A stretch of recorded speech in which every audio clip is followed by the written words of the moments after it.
정당 지지도도 한번 좀 살펴봐야 될 것 같은데 어떻게 나왔습니까?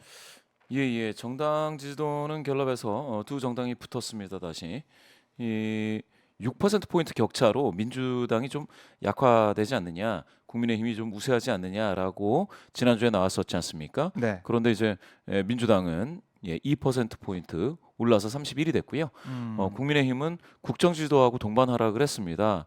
3% 포인트 하락했습니다. 물론 이제 전반적으로 다 횡보인데 네. 격차로만 따지면은 거의 붙은 셈이 됐죠.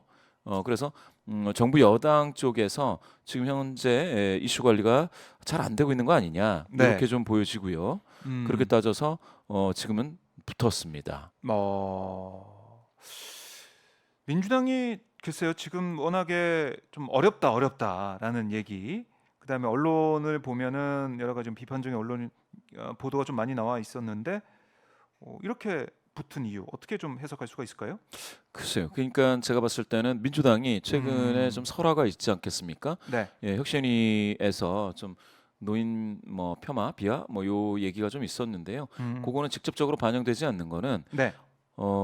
사실은 그 거기에 이제 영향을 받는 세대가 민주당에 대한 지지도가 사실은 그렇게 이제 대단하지 않아서 이탈 되기가 많지가 않았다. 이탈하시는 분들이 음. 기존 이제 지지에서 그런데 국민의힘은 네.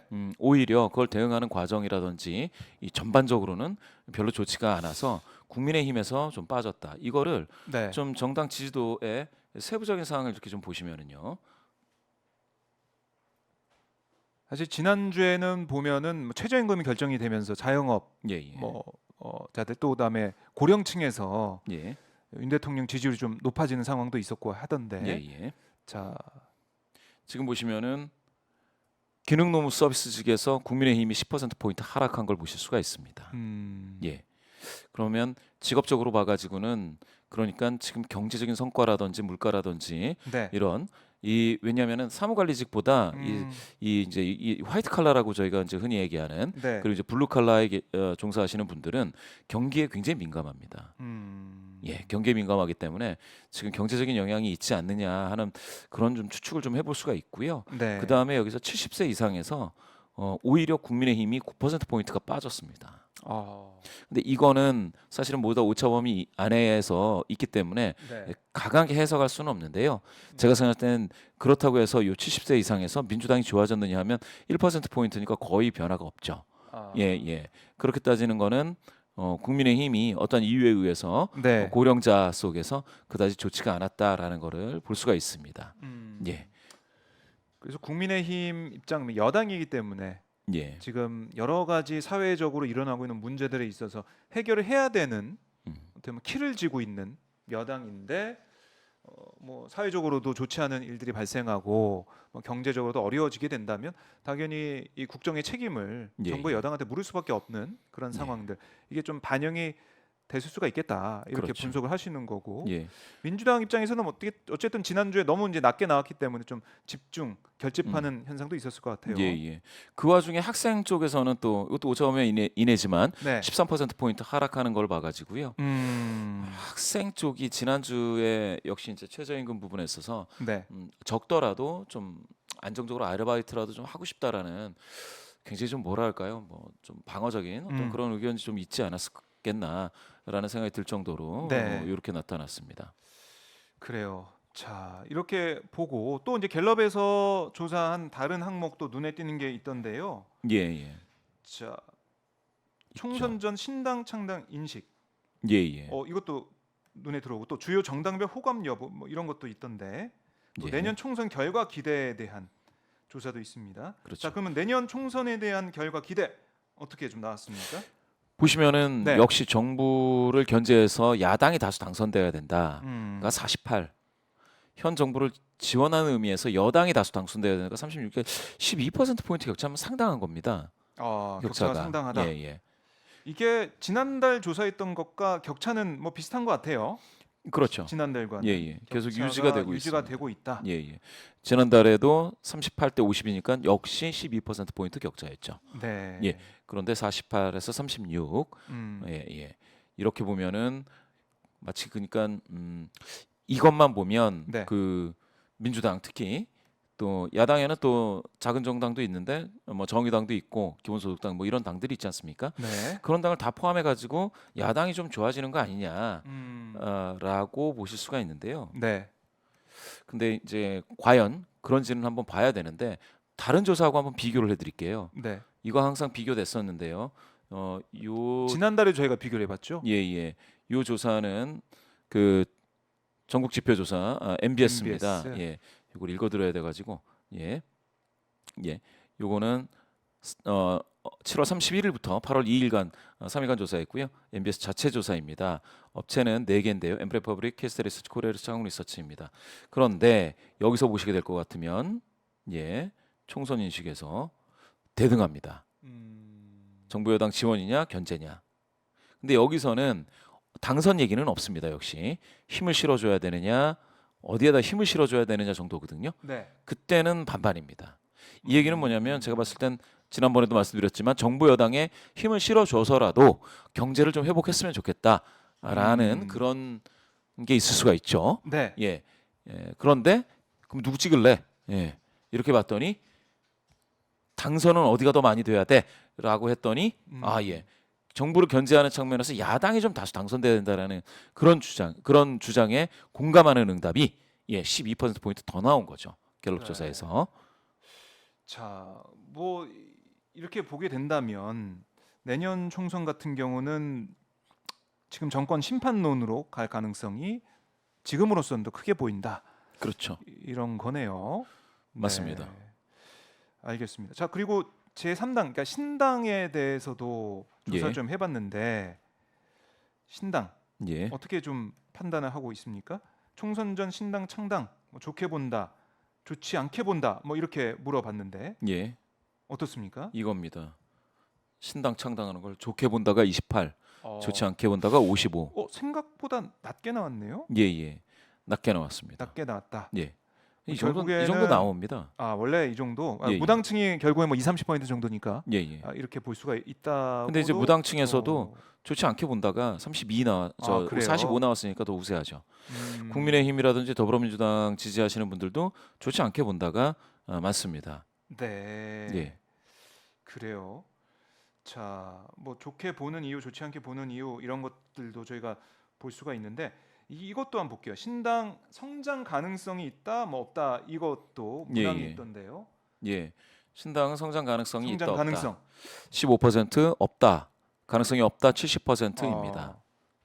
신당이 생겨도 뭐 잘 될 가능성이 크지 않다 이렇게 판단하는 거군요. 그렇죠. 그게 이제 새로운 뭐 몇 가지 조건이 만족돼야 되는데요. 네. 새로운 인물이면서 중량감이 있어서 다음번 대선에 나갈 수 있는 사람이 중심이 돼서 그 리더십으로 이끌어 준다면 여기에 성장 가능성이 있다가 지금 15%에 머물렀는데 요거보다 많이 나올 겁니다. 네. 그런데 지금은 그런 인물이 안 보인다는 거죠. 신당 뭐 대선 주자가 포함된 그렇죠. 신당 예. 안 보인다. 안 보인다라는 게 지금은 다수가 그렇게 보는 거죠. 네. 예. 결국 어떻게든 우리가 쭉 이 총선 돌이켜 보면 제 3당이 나와도 그렇게 돌풍 일으킨 예가 뭐 그렇게 많진 않아요. 돌풍을 일으키고 평가를 받은 당은 정말 대선 후보가 있었습니다. 대선 주자가 예. 있었죠. 2016년 국민의당이 안철수. 안철수가 38석을 얻어냈죠. 네. 그리고 뭐 이해창 전 뭐 총재 예. 이 사례도 저희가 생각해 볼 수가 있고요. 자유선진당 얘기도 좀 해볼 수가 있고 그- 그게 아니면 쉽지 않은데 지금 3당을 만들려고 하는 움직임이 보이고 있는 상황에서 얼마나 파괴력이 있을지는 봐야 되겠다. 예. 뭐 이준석 전 국민의힘 대표도 만약에 뭐 공천 과정에서 공천 못 받게 되거나 뭐 그런 여러 가지 이른바 이제 대통령 윤핵관 뭐 예. 이런 거기 이제 밀리게 된다면 무소속 출마나 뭐 신당 창당이나 할 수 있다 뭐 이런 얘기를 오늘 라디오에서 하던데 그런 신당 뭐 유승민 플러스 이준석 플러스 등등해서 새로운 보수 정당이 나올 수도 있는 것이고 예. 이른바 뭐 중도 정당 뭐 민주당에서 나온 인사들 양양자 의원이나 뭐 금태수 전 의원의 그런 뭐 정당 민주당에서 갈라져 나온 그런 정당이 있을 수도 있는 것이고 지금 여러 가지 변수는 있을 것 같은데 이게 어떤 인물이 그 당에 들어가느냐 그게 좀 중요해 보이네요. 예. 뭐 당은 뭐 만들 수 있겠지만 누가 들어가느냐. 글쎄요. 아직까지는 이 양당 국민의힘과 민주당의 지지층의 뭐 결집 현상 그걸로 내년 총선이 크게 가닥이 잡힐 가능성이 크다. 이렇게는 뭐 기본적으로는 봐야 될 것 같아요. 지금은 그렇죠. 자, 그럼 저희가 모닝 컨설트 조사도 한번 잠깐 예, 살펴볼까요? 예. 이 모닝 컨설트 조사가 네, 재미있게 나왔습니다. 재밌게 예. 어떻게 나왔습니까? 드디어 윤석열 대통령 네, 22권을 탈출해서 오, 19위를 했습니다. 야, 24%. 어떻게 된 일인가요?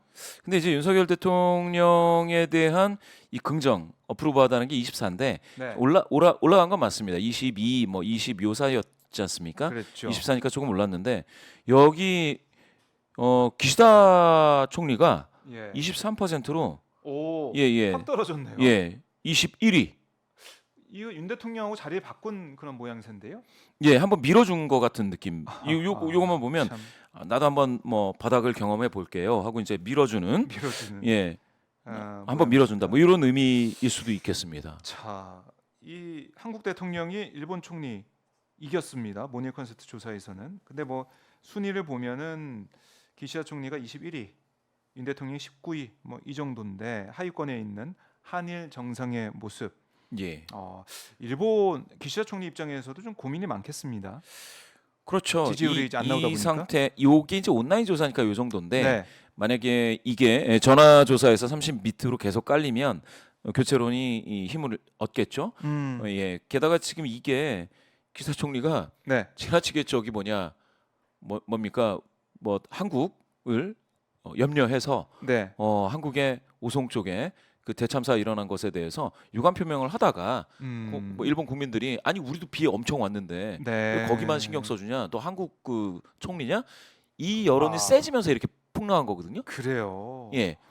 하... 그다음에 이제 와이프하고 장남의 그 뭐 관용차 뭐 이런 것들 그 겹치고 네, 그다음에 뭐죠 그 무슨 카드 있지 않습니까? 예. 네, 주민등록증 주민등록증 배치하는- 비슷한 거. 네, 그거 마이남바 카드인가 뭐 네. 그거 이제 문제가 생기고요. 그런 거 악재가 완전히 겹쳤습니다. 이 교체될 마이너버 수도 카드. 있을 것 같아요. 그래요. 예. 자, 오염수 방류를 또 언제 하냐에 따라서 이것도 일본 이제 최대 어민들이 악재죠. 계속 예, 예. 반대하고 있기 때문에 이걸 또 어떻게 돌파할 수 그렇죠. 있을지. 그리고 저 뭡니까? 이번에 이제 8.15와 관련해 가지고 사과를 해야 된다. 유감 표명해야 된다라는 여론이 일본 내에서 46.